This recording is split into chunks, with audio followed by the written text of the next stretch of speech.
Today we're going to be making a marbled rye bread in the bread machine.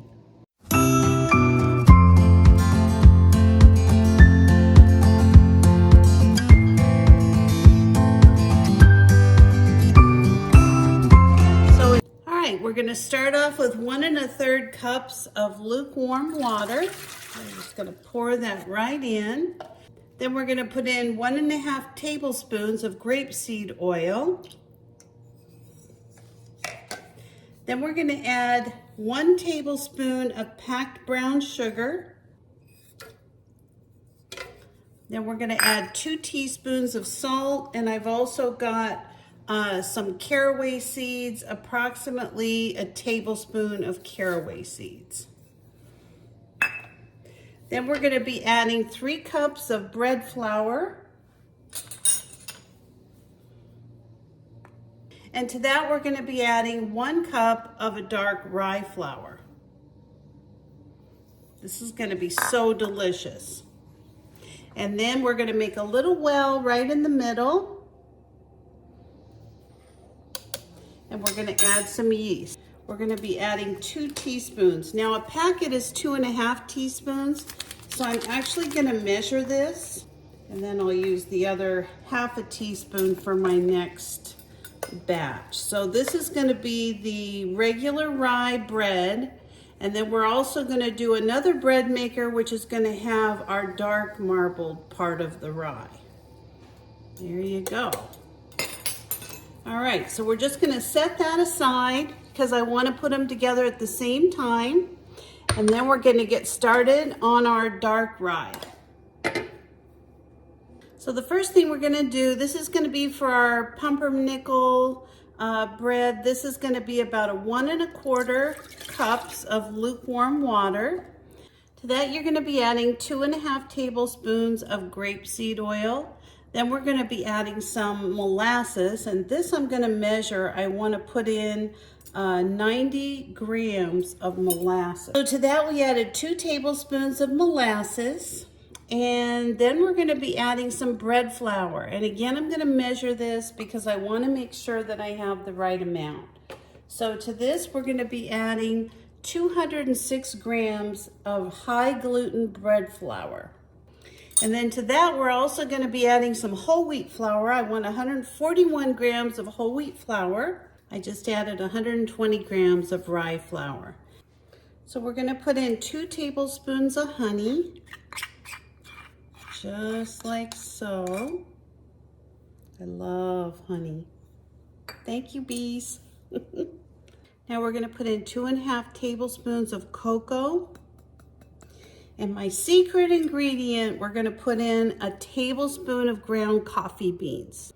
So this is my ground coffee beans. Actually, I'm going to put in a tablespoon of salt. I'm going to put in, since I have molasses on this, I'm going to put this in. So I'm going to put the salt on one end because I'm going to be putting the yeast away from it. I don't want my yeast touching the salt. And then I'm going to be adding 2 teaspoons of yeast, instant yeast, to my mix. There, I've got 1/2, and I'll take a little bit out of this. We're going to have about one teaspoon left in here, which is just perfect. There you go. I'm going to be adding 2 tablespoons of caraway seeds. So I'm going to go ahead and put these both in my 2 bread makers. I'm just going to stick them on the dough cycle, and when they're done, I'll bring you back for the next step. So my 2 breads have risen beautifully in my bread maker. Let me show you how they look. So this is the rye, and this is the pumpernickel type of bread. So I'm going to roll them out. I'm going to get 2 loaves of bread out of this, and I'll show you how I do it. So the first one I'm going to work on is this beautiful rye loaf, and it's so nice. It's a very nice dough. And basically all I'm gonna do is I put a little bit of flour on my board here. I just wanna kind of bring it together a little. I'm not really gonna do a lot of kneading to this. It's already done quite a bit of kneading in the bread machine. So all I'm gonna do at this point is just kind of stretch it a little bit. Smells so good. Really good. All right. So all I'm gonna do is cut this in half because we're gonna roll out two different sheets for each one of these. There you go. There's one. And I'm just gonna roll this out nice and flat. I wanna make it kind of a rectangle.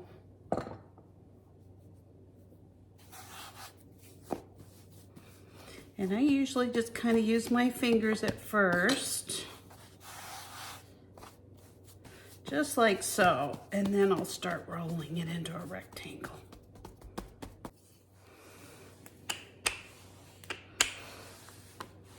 Now I don't really care as much about making it really, long, because it's going to have to fit in those bread things, those bread baskets.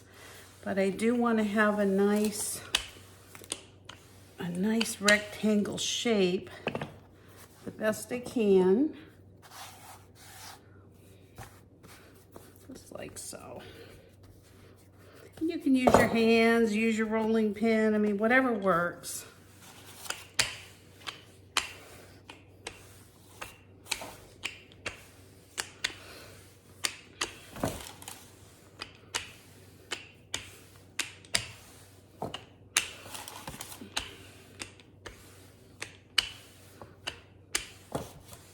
And the bigger that you make it, the more that you'll be able to roll this up and get that beautiful, marbled look to it. And the main thing is you just want to get it just kind of the same even side on all ends. You don't want a big thick piece on one and a thin piece on the other.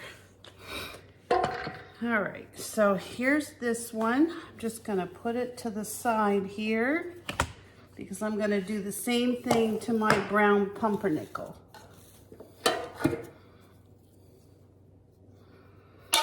Oops, bang, bang. Put a little bit of flour down. You don't need a whole bunch with these. And all I'm gonna do, boy, this is the one that smells good. So good. Wow. All right, so I'm just gonna cut that in half, like so. And there you go. I'm just gonna roll this one out and then I'll show you how I make the marbled rye. Okay, so all we're gonna do now is put our brown bread on top of our rye. And I'm just gonna try to get it to match up the best that I possibly can, because I want every single bite of this to have some of this pumpernickel and some to have the rye. So now all I'm gonna do, it's kind of like rolling up a cinnamon roll. I'm just going to bring this together like so, just like this. And I'm just going to roll these up. Easy peasy.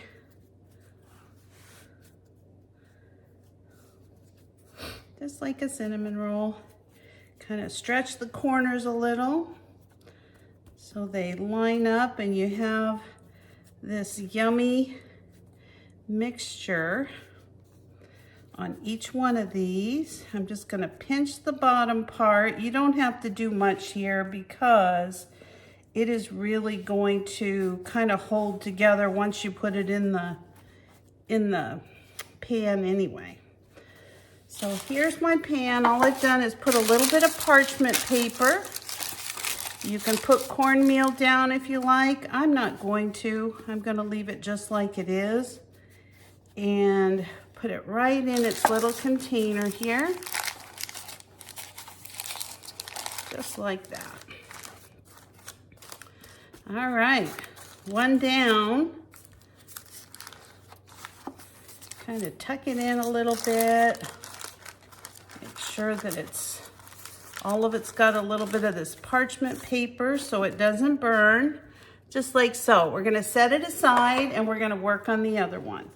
Okay, here's our beautiful bread doughs. We're gonna let these rise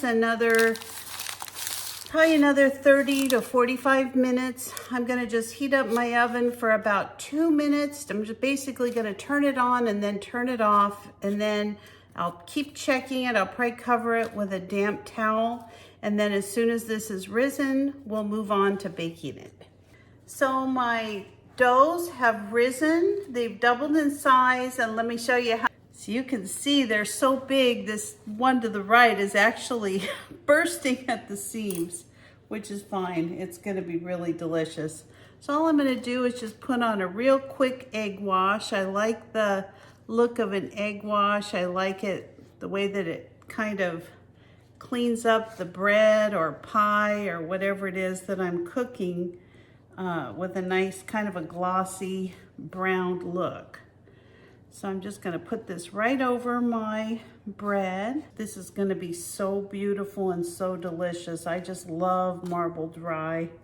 I don't know if you've ever had it, but it's usually the bread that you have, like sometimes they make corned beef or pastrami sandwiches with them in the deli. They're just very, it's got a real distinctive flavor, rye does. And I think it just makes a wonderful sandwich. So I'm just gonna put a little bit of, sprinkle a few more caraway seeds right on the top, just like so. There you go. And my oven's preheating to 375, and I'm gonna stick these in there just as soon as I hear it beep. Okay, here's the final way of telling if this came out. Let's see how the bread looks. Oh my goodness. I think this is gonna be delicious. Look at that. It's beautiful. It smells so good. Oh.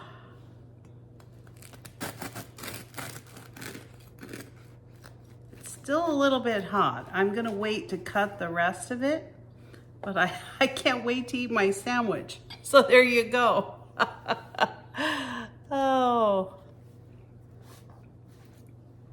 So you can do this. It's not that hard. These things just take a little bit of time, but you can do it. I know you can. So thanks for joining me. I hope if you enjoy this kind of, bread, that you'll give it a try. If you have a bread maker, I'm sure you could make it just as easily in a stand mixer and just let it go through the rising process.